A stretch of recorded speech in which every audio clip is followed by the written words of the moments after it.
Part A, Chapter 4, Alternative Centers of Economic and Political Power. In today's class, we will discuss about India and ASEAN.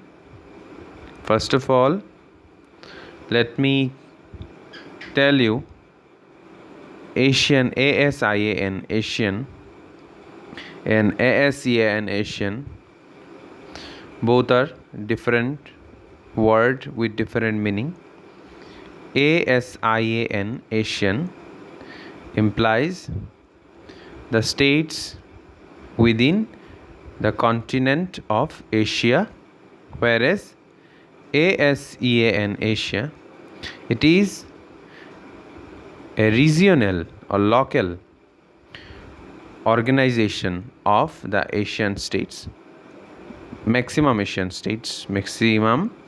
or major Asian states. But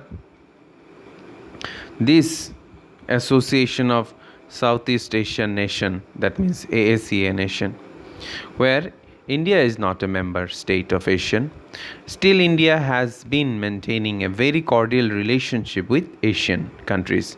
That means those who are the members of ASEAN.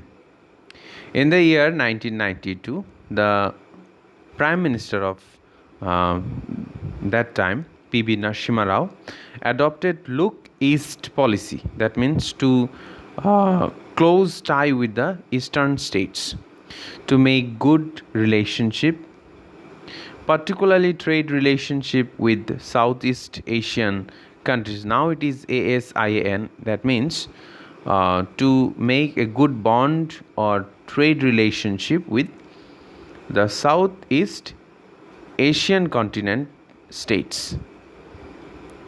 Later, Prime Minister Atal Bihari Vajpayee and Dr. Manmohan Singh also showed goodwill to follow this principle. Presently, the government of India, that means the Prime Minister, comes forward to make the tie stronger by adopting Act East policy. So now you see the different thing. Previous it was Look East policy, something added with this Look East policy, that is called Act East, EAST, East policy, in the same line as Look East policy or Look East Asian countries, to make the relation more stronger. Commerce, culture and connectivity are the three pillars of India and ASEAN Asian relationship. So you should read commerce, culture and connectivity. These three pillars are known as 3C. India comes into strategic friendship and security related cooperation with the member countries of ASEAN to make the relationship better. ASEAN Asian India Center has been established in New Delhi. Through the establishment of good relationship with Asian countries, India has been bringing a balance to the increasing influence of China in the Southeast Asian region. So now you see the relationship between India and ASEAN. You can now understand there is a strategic relationship, trade relationship, cultural relationship and connectivity of commerce. So this all includes in this ASEAN, although India is not the direct member of ASEAN. Okay, next we should read rise of Asian economic power. That means in Asia, already you know that Russia is powerful state. Like Russia, some other states are also developing. Even Japan, China, they are also day by day bringing new outlook so that they can affect the world system. Also, they can give more activity, provide more activity, so to control the peace, cooperation, friendship, brotherhood among the nations. China can be seen as a third alternative to the domination and hegemony of US in world politics, and it can be seen nowadays, and in future also it can be observed also. The kind of economic development that China achieved since 1978 transformed it into a superpower. So here superpower, I am just telling you, just to imply like as superpower, not full status of superpower. Whereas whole world was busy to maintain relationship with Eastern and Western bloc, communist and capitalist bloc. Even India finally realized when Soviet Russia at its time of collapse that to obey or welcome the FDI, liberalization, privatization model of economy, China opened it in 1978 already to transform it into a big power.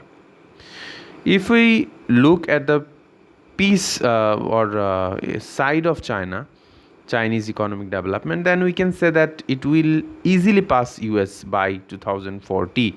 So this is a data record information just only, and it will be possible. The reasons behind China's emergence as an economic superpower are its economic development, huge population, natural resources, geographical location, and political influence, everything. Now, recent times we can say that China is the main player which can affect the whole world. You have better understanding nowadays. Understand the relationship of communist leader Mao Zedong. China became a People's Republic in 1949, many years ago, and established communism. Under Mao Zedong, China followed the Soviet economic model at first, but because of economic backwardness, the country emphasized on having friendly trade relations with capitalist countries. That is the game point. Of course, this was only a small part of China's policy. China mainly focused on utilizing its natural resources and strengthen its economic power. China emphasized on setting up heavy industries under state ownership. Since China had a low foreign exchange, it had to use its own products to import technology and other necessary goods. This new economic policy, that is starting from 1978, helped China to utilize its resources and put it in place a strong base of an industrial economy. Every citizen of China was guaranteed employment and social welfare.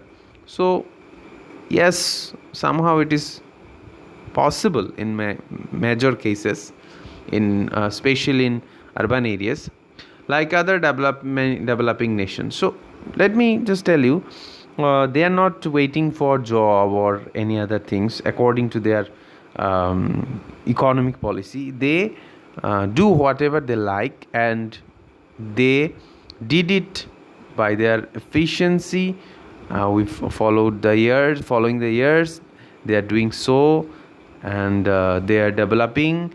They are not waiting for anything super active or high status or ultimate thing. They are initially starting from a base level, which is very much absent in India and Indian like states. Now I think we can say India is trying to develop.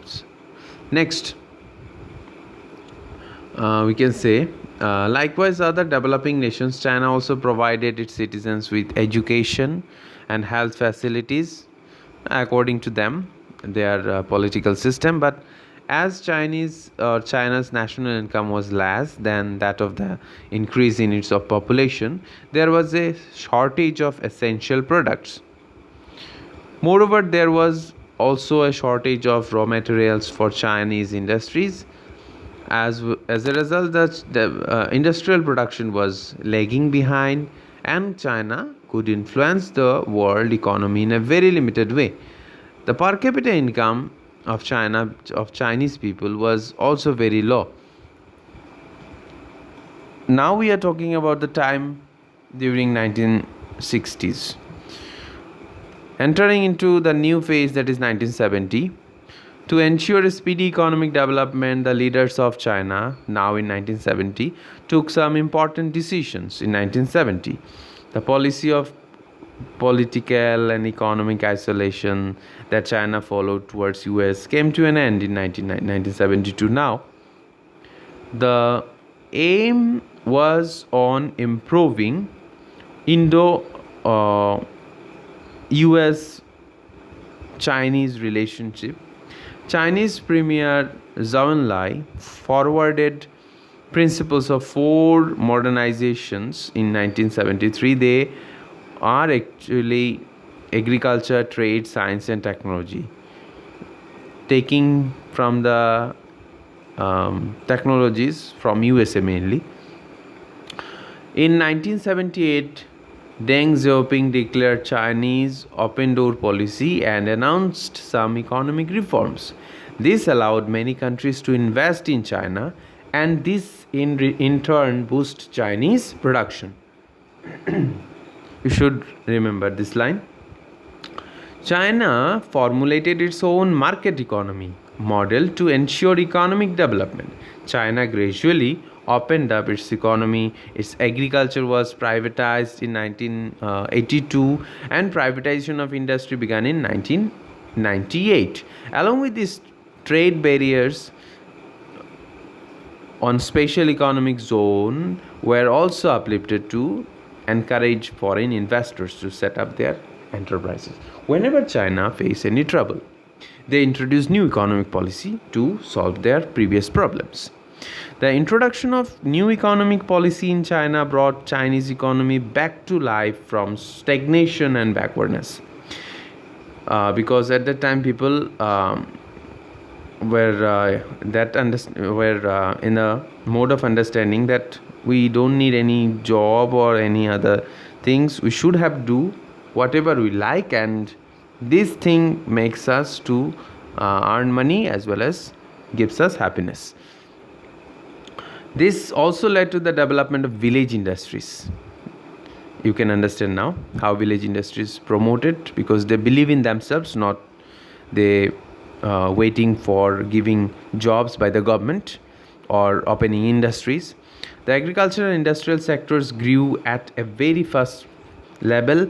The new trading laws and special economic zones. Special economic zone means new economic policy so that China can make trade with other states, and other states can easily enter into Chinese system, as well as to develop Chinese economy. Ultimately, to formulate speedy economic system, these policies were introduced. So this led to a huge development in Chinese foreign policy, foreign trade. China became one of the favorite destination of foreign investors, where every foreign companies try to make their products in a very low cost or low labor cost, and thousands of companies entered in China at that time, and then China became one of the fastest growing economy during that time. Now, starting from 1999 to 2001, 2002, 4, 2005, 6, like that. Chinese economic backwardness has come to an end, and foreign exchange reserve now is so high that it can invest large amount of money in other countries also.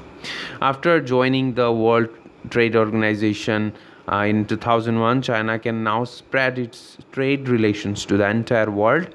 Chinese economic development has allowed to its to become the third alternative center of power in the world politics. Now you can tell me that yes or no, China is growing or not. Yes, it is growing.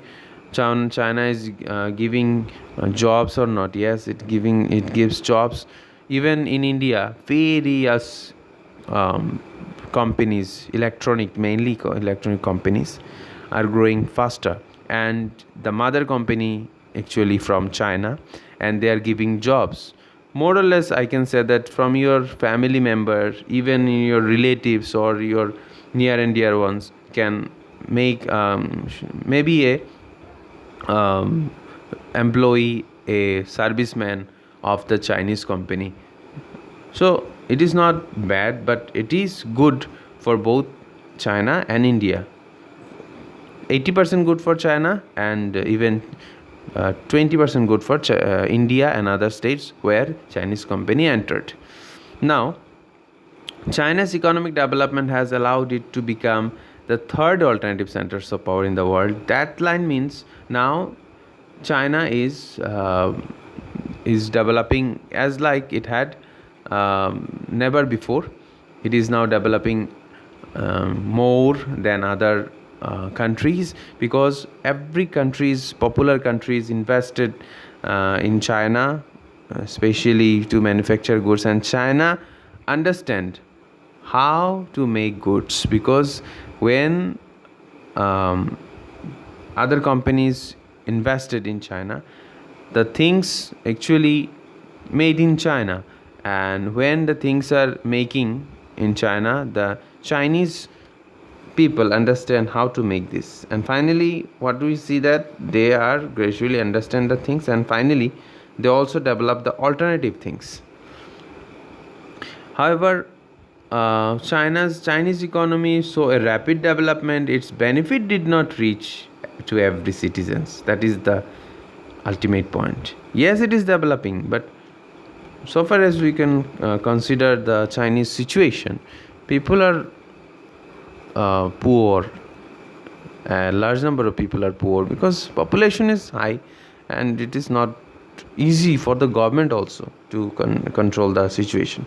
See, I am giving the example even in every year to my students, that if a family member's income is 20 rupees, for example, and by 20 rupees he has to control his family easily by 3 or 4 members, so that's enough for him or her to control the family by 20 rupees.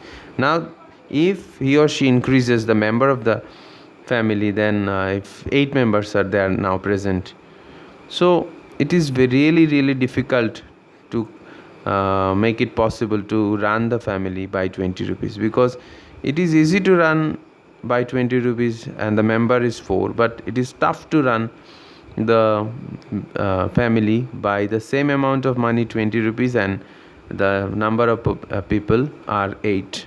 So China now understand that matter and entered into this situation. China has increased to around 100 crores labor force. Now you can understand the power of China, labor force. And the country is suffering from problems like unemployment, particularly female population is facing the unemployment problem heavily, internal instability, corruption, and a wide gap between the rural and urban residents. And in the coastal provinces, that means living near the sea or Chinese Sea provinces, are some of them are facing various problems and suffering some even food crisis also. Now you are so much adult to understand these things. Government even not allow you to give wood, but at least you are much more adult to understand these things, that how huge population can be a burden to the GDP, rise of GDP or per capita income.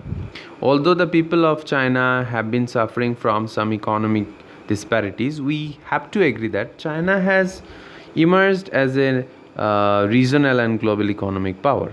Although problems are there, but still developing. These factors helped in solving the tense relationship of China with Japan, US, Asian, and Russia. While China's rise was initially seen as a threat to other Asian countries, but scenario has changed. China contributed to every state and established its company and market share to every state, so that other states can bounce back from their economic crisis. And China also invests more even in Africa and Latin America by different projects, so that in global economy it became a player. Now China's relationship with India and other areas will be discussed later. But let me tell you one thing.